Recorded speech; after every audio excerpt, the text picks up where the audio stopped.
to overtime. Dwayne Wade right at the body of Anderson Varejao. Welcome to your Kodak moment, Anderson Varejao. Dragic pulls up, three-pointer. Bang! Bang! It's good! Dragic wins the game at the buzzer! After, this injury might have ended Goran Dragic's career. Legitimately, like a bad foot injury on a player who's already in his mid-30s and is a free agent and people won't want to pay him that much. It could be a similar situation to what we saw with Isaiah Thomas recently, where he just went from an all-NBA performer to not that great to no one was willing to give this guy minutes. Outside of the Wizards, who have issues other than that. But I thought Goran Dragic would have been one of the more interesting free agents to look at this offseason.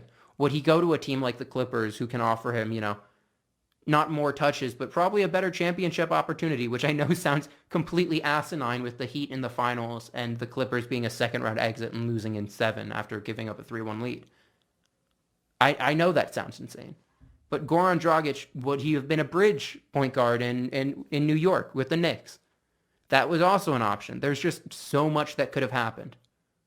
And it's sad that we won't get to see that play out as much anymore, but I think the Heat still give us some interesting opportunities. We know they're 2021 shoppers, but Tyler Hero has become a larger asset to the point that I think the Heat kind of don't want to move him. Duncan Robinson fits this team like a glove. There's no reason you move off of what could be the third best shooter in the league. So who do you have left to move? You have Andre Iguodala, who you gave that bad extension to, who is not valuable for very many teams.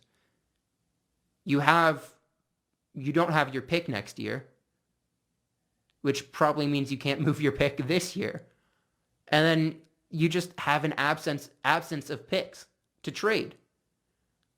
You have second-round picks, but second-round picks don't net you that much. So it's all about, how do I keep my cap space open, and how do I get back to the finals? Because that is never sure.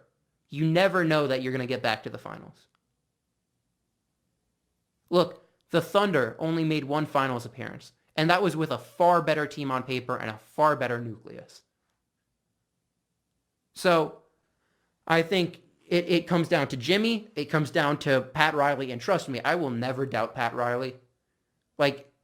I thought it was a bad move on the Heat's part in offering Bam and more pieces to the Timberwolves for Jimmy. I feel like the good teams, the bad decisions they make, they get lucky on. And the good decisions are just the more regular thing. And it's the opposite with bad teams, where the good decisions they make, they're just kind of lucky on it. And the bad decisions they make, that's the norm. And the Heat, if you can say one thing, have proved that they are not a bad team. And have proved that they have one of the best ownership and leadership tandems in the league. And that is impressive.